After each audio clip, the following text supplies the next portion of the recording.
Welcome to the Trauma-Informed Lens podcast.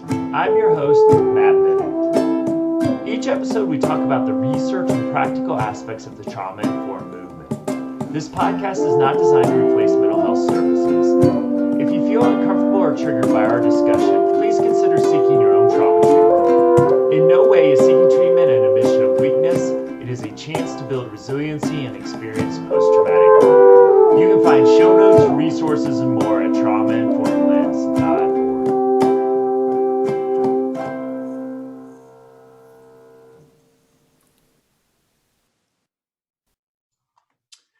Welcome, everybody, to the Trauma-Informed Lens podcast.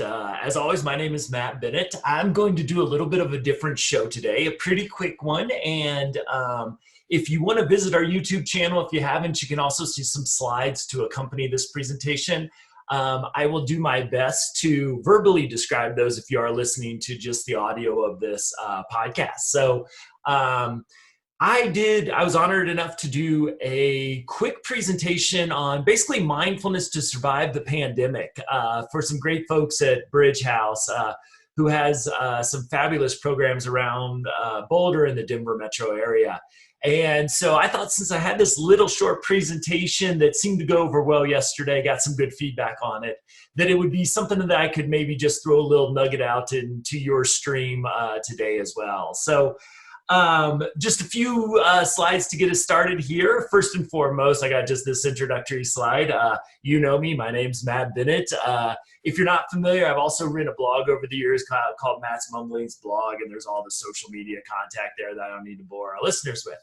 So to get into this, I just like to talk about a little bit of my own personal journey into mindfulness. If you've ever met me, you probably know the energy that I have on the podcast is kind of what is spinning around in my head 24/7.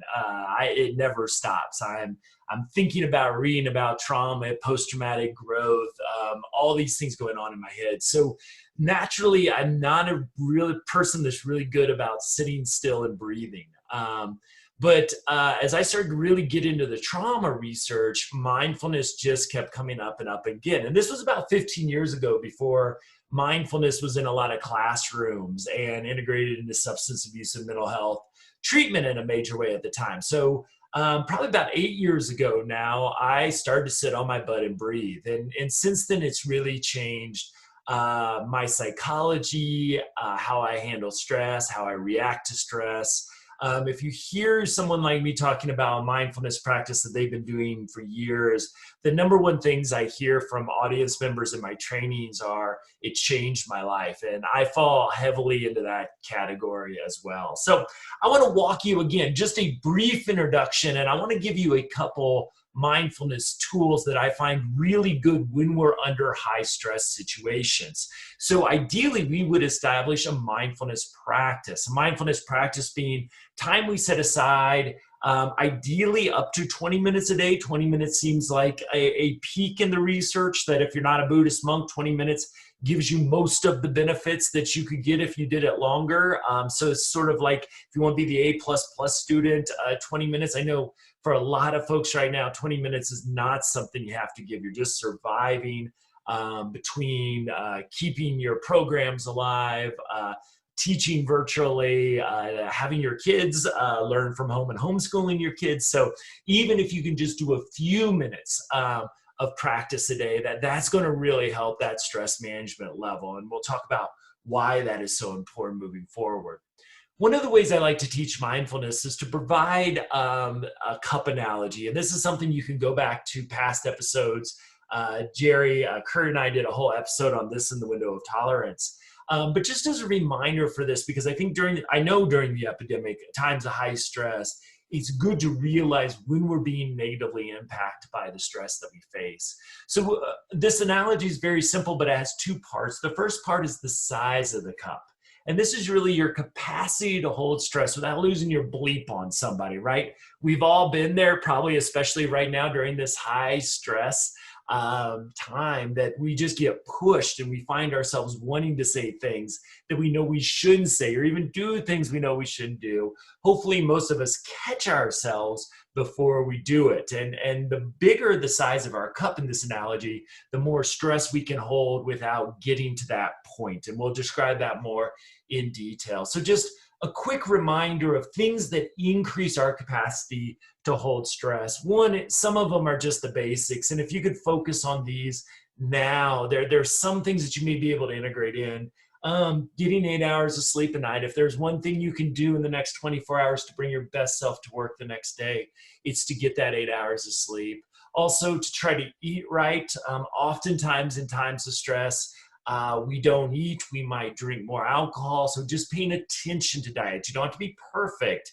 But the last thing you want to do is add a lot of stress to your cup while your diet deteriorates as well. And the other thing is trying to find some time to exercise. And you can even think about this as movement. Because when we are stressed out, we got that cortisol in our system. That one of the best ways to get that out is to move. Stress, cortisol requires movement to kind of work it out of our system. So don't forget the basics during this time. Also connecting with people that bring joy to our life. And again, I think a lot of people in the psychology field, are arguing, let's not call it social distancing, let's call it physical distancing. Try to connect. And while it's not as great as sitting across, sharing coffee with somebody, using Zoom, using FaceTime, there has been a little research out there to say, hey, to see someone else's face is a step above just talking to them on the phone or texting them back and forth, but really connect with those that you love. The other thing we're going to cover, one of the best ways to increase, and this takes a little bit of time and practice. You don't get this after your first practice of mindfulness, but mindfulness over time, what we know, it strengthens the prefrontal cortex, which is so central to emotional regulation.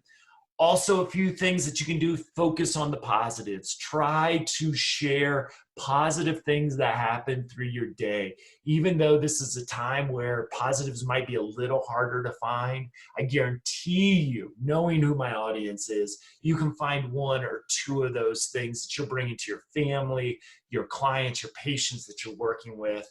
And then the final thing that I find is a really good short-term strategy to keep me healthy in the midst of stressful times is remembering my why. Why do I do this work? Why have I dedicated myself to helping others in need? And so make sure as you do this work, and you're really, I know a lot of you are putting your own safety on the line to serve other people. Before you go into work each day, remind yourself, why are you doing this? It's not for fame or fortune, but there's something much more powerful than that, something deeply connected you to call your community. So again, when we talk about increasing the size of our cup in this analogy, or increasing our ability to manage stress, make sure you're focusing on the basics, connecting with healthy relationships. We're going to talk a little bit about mindfulness, try to focus on the positive, and what is your why, keeping that passion in the forefront to get you through some of the hard, stressful times that a lot of you are in. Also, just the few things that we know decrease resiliency. Watch what those unhealthy coping skills. There's nothing wrong at this time to sit and veg out and watch Netflix. I'm running out of good shows, so if you know any, feel free to email me, traumainformedlens.com. Throw some good ones on my way, because I've been working through a lot of series. I'm one of those folks that I'm being told to stay home, so I'm here way too much. I want to be out there doing things, but yeah, as far as I hear still, it's better for me for public health to stay home, which is driving me crazy right now. But watch those. Also, drug and alcohol use. Very easy to use drugs and alcohol to manage stress, because it does a good job in the short term, right? You feel crappy, a couple margaritas make you feel a lot better, but we know even in the short term that it impacts your sleep and starts to decrease pretty rapidly your ability to hold stress. So just, again, try as much as you can. Don't beat yourself up if you have a beer, glass of wine. That's not what I'm talking about. But just make sure the unhealthy coping skills don't become your primary coping skills. Make sure, again, sleep, diet, exercise, relationships, those things are due. just paying attention to burnout as well. Burnout is where we're carrying around so much stress in our body that it starts to impact our productivity and our overall health and well-being. Just a reminder about the vicarious and secondary trauma as well. Being exposed to other people's traumatic events can become our trauma and overwhelm us.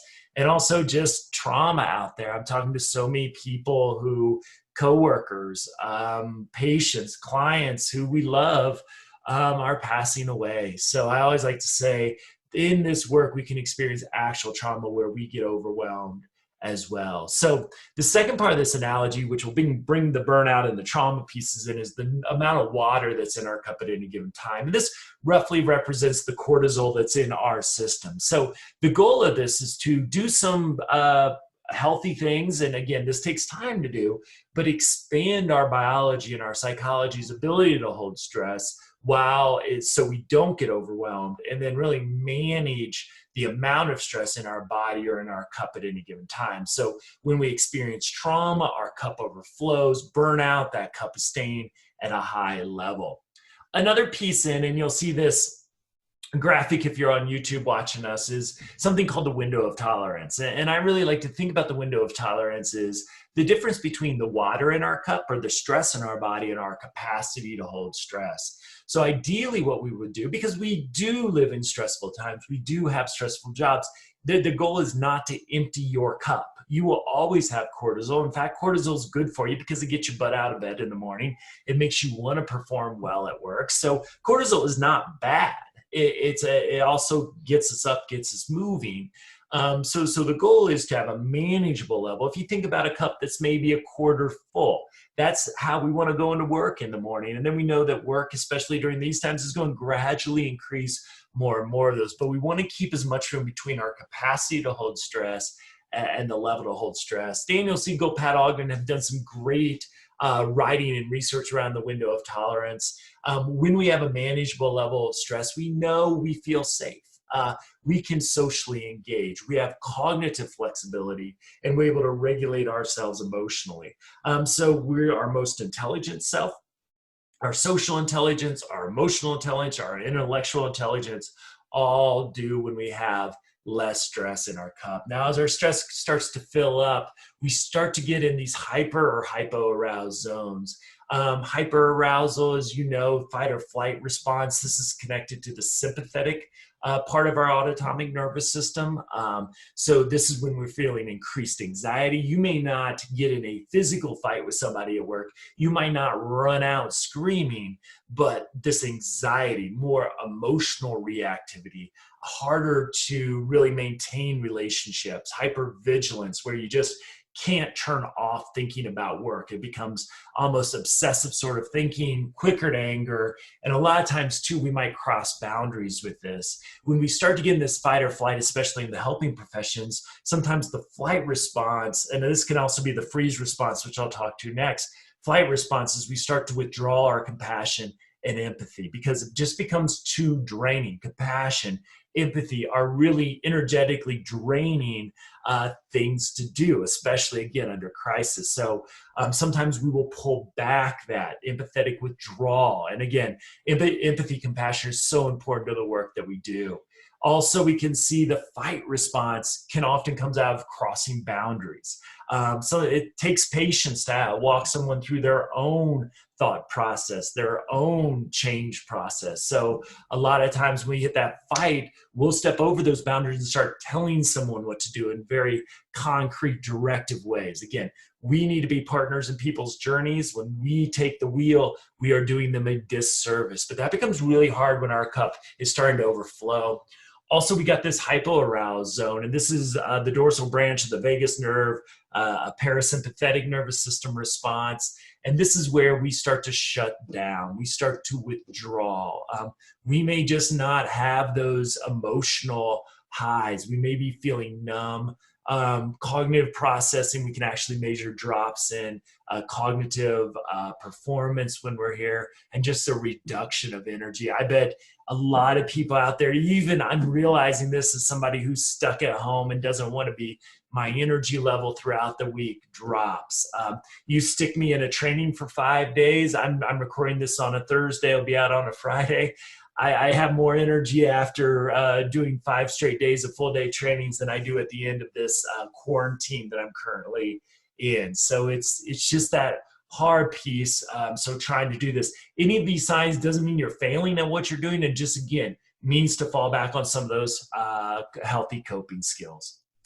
One of the quick mindfulness activities I want to give you, because I want to give you really concrete, really simple. The great thing about mindfulness, there's been hundreds of books. You can Google, there's guided meditations all over the place on YouTube and Spotify and everything else. So I want to give you just some real concrete tools that even if you're not practicing mindfulness on a daily basis, that you can use to help regulate your nervous system. One of the key things, no matter what mindfulness practice you do, most of them, unless you get to the really advanced things, which I'm not even going to talk about in this training, really promotes belly breathing. We know, and I learned this, that I was breathing wrong. I learned this about 15 years ago, that when I used to inhale, I sucked my stomach in and stuck my chest out. In the, at least Western cultures, we want the big chest and the skinny belly. But how we should breathe is when we inhale, we want to extend the belly. So our belly gets bigger on the inhale. And then when we exhale, we pull the belly in. So inhale, we want to take that oxygen as low into our lungs as we can, which will expand the belly. Exhale, we want to push it out as much as we can. So belly breathing, again, on the inhale, the belly extends. The exhale, the belly goes in. The other, so belly breathing should be consistent. If you find yourself doing more upper chest breathing, you're not getting the oxygen that you really need to for your brain and nervous system to function at an optimal level. The other quick skill I want to give you, and put belly breathing into all the other skill we're going to talk about too, but is called 1-2 breathing.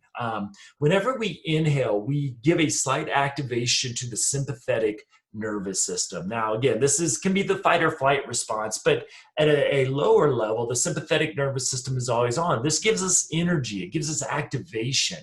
So when we breathe in, our heart rate actually speeds up. This is where heart rate variability, which some of you know I'm a big nerd for.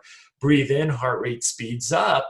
We breathe out, the heart rate slows down. So we actually, even though the autonomic nervous system is an unconscious part of our nervous system, the one way we can really help regulate the sympathetic parasympathetic balance, if you're a polyvagal fan with Porges's work, you know about the ventral vagal nerve. This is also there. But as we exhale, that activates the safety, social engagement, rest part of our nervous system. So one of the ways, if you're feeling anxious with everything going on in the world, is if you spend a little bit of time, again, we're doing belly breathing. If you breathe in to say a count of 4 and out for a count of 8,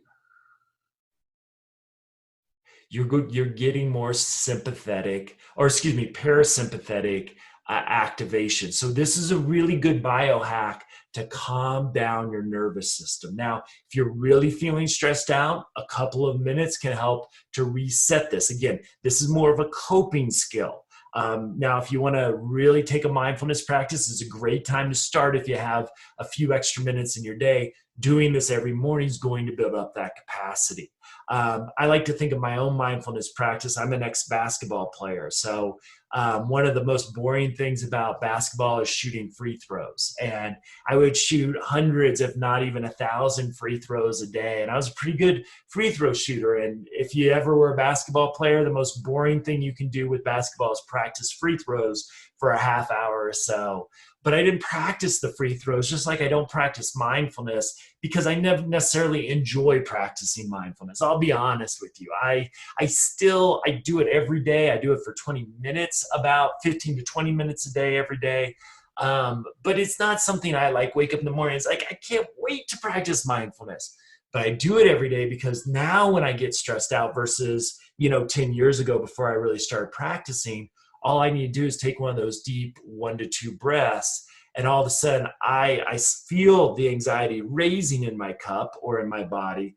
I take the breath, I stop that reaction, I take another breath, and I start to get some of that stress out. I stay in that window of tolerance where I can socially engage, where I can keep my intellectual engagement. So this 2-to-1 breathing, very simple. I gave you a 4-to-8 ratio. Again, breathe in for 4, out for 8. Hey, if you can do 6 and 12, if you can do 10 and 20, customize it for you. There's nothing magical about the 4 and 8. It's just pretty easy way to get started. So again, this is great if you're out there on the front lines dealing with all this stress. This is a great way to end your day, to leave work at work as much as we can right now. I don't blame you at all if you're taking some of that stress home with you, but just it gives us a chance. If you've just had a difficult interaction or something difficult happen, trying even in the hallways as you're walking to the next thing, take a few of those 2-to-1 breaths. Again, we're in survival mode for a lot of us right now. So this is just a way to maintain health as you go through your day. I also just wanted to present, before I get into the final activity, some of the benefits of mindfulness. These are really important. What we see is mindfulness, whether it's integrated in EMDR, substance abuse treatment, we're seeing mindfulness really take off in the social work and psychology professions, because the research really shows that it repairs a lot of the damage done by stress, trauma, aging, addiction. When we practice mindfulness, we calm down the fear-based amygdala, sympathetic nervous system. We really activate the calming part of our nerves in our prefrontal cortex. If you want to find some of the biggest prefrontal cortexes on earth, don't necessarily go down to your university. Go to a Buddhist monastery, because we see those folks, and I know none of us have all day to meditate, but we see those folks have a really nice health and wellness and really big prefrontal cortexes. So, but even for us who may just practice a few minutes a day, it's going to really build the strength in that prefrontal cortex. Resiliency, managing, reducing cortisol in our body. Like I said, we have this ability to use our breath to regulate our nervous system, counterbalance that cortisol. Also, we can build better relationships with other people. People that practice mindfulness have better relationship satisfactions. For clients who do this, patients who do this could be includes their relationship with us. I mentioned substance abuse addictive behaviors. Also depression, worry, also those anxiety responses as well. Again, balancing those nervous systems that get out of whack when we get overly stressed out. Here's the one that I really wanted to get this out to the world, because this is what got me on my butt breathing, is really looking at how mindfulness improves the health of our autoimmune or our immune functioning. There's been some interesting studies. Sometimes I don't know how ethically people get away with these, but they will expose two groups, one that's practicing mindfulness, the control group does not practice mindfulness. They expose them to the common cold virus. We know people who don't practice mindfulness get the common cold at a much higher rate than those that do practice mindfulness. So this really builds our immune system. The study that got me on my butt really breathing several years back is they did a study of when they looked at people recovering from surgery, and they found that people that practice mindfulness on a regular basis, that their wounds from that surgery actually healed quicker. So kind of a really cool finding, but also we're going to get less sick. And I'm not saying that if you practice mindfulness, that you won't get COVID-19. I obviously can't guarantee that to any extent. But again, stress wears our immune system down. Mindfulness helps build it back up. There's been a few things, research done on us as helpers. Of some powerful things is we see that mindfulness promotes our empathy and our compassion. We have better relationships with the clients and patients that we're working with. So if you ever heard me talk, relationships are such a big determinant of ultimate outcomes. Really, mindfulness helps us be more attuned, create better relationships. Again, decreases that stress and anxiety, social, emotional, cognitive functioning all improve as well as our self-efficacy or self-confidence. And then they actually saw our immune system improve too. So just a little bit specifically about us. the final piece that I really want to end up on here is mindfulness for performance, because a lot of times, and I was guilty of this as well, is we think about mindfulness or meditation as a way to calm down. And it's a great way if we're feeling stress, if we're feeling that water, that cortisol rise in our cup, mindfulness through our breath is a great way to help regulate that. However, when I go to work in the morning, I don't necessarily want to be relaxed. I want to be emotionally regulated, but I also want to bring a lot of energy into my work as well. So there's this other type of breathing called coherent breathing, very simple to do, that really balances, gets us the energy of the sympathetic nervous system with the safety and social engagement of the parasympathetic or vagus nerve too. So this is just a great way when I'm going in, it brings that relaxation, but also so I'm emotionally regulated, but I also have energy for action. And this is a very simple thing of taking equal inhales and exhales. So maybe for a count of 5, count of 6, again, you want to throw the belly breathing in here, but breathe in for a count of 5, breathe out for a count of 5. And so that's just a good way if you're starting to feel low. It brings a little bit, because sometimes we just think about our sympathetic nervous system. If all we think about is anxiety, fight or flight, it might seem like a bad part of our nervous system, which not at all true, right? It gives us that energy. If we go for a run, a lot of sympathetic activation comes up. If we're play sports, sympathetic activation comes up. So we get a lot of energy, so that you don't want to overwhelm yourself. You don't want to create a state of anxiety. And if for some reason this does that, obviously you want to stop it. But this, again, that equal inhale, exhale, use the belly breathing, really take that inhale in, really push that exhale out. That's going to maximize both of those systems as well. So again, I use this every day before work. Again, I want to bring that energy into my work. I practice mindfulness in the morning. So it's kind of a little bit of I don't drink coffee. So this coherent breathing is my coffee, so to speak, to really get that up and going.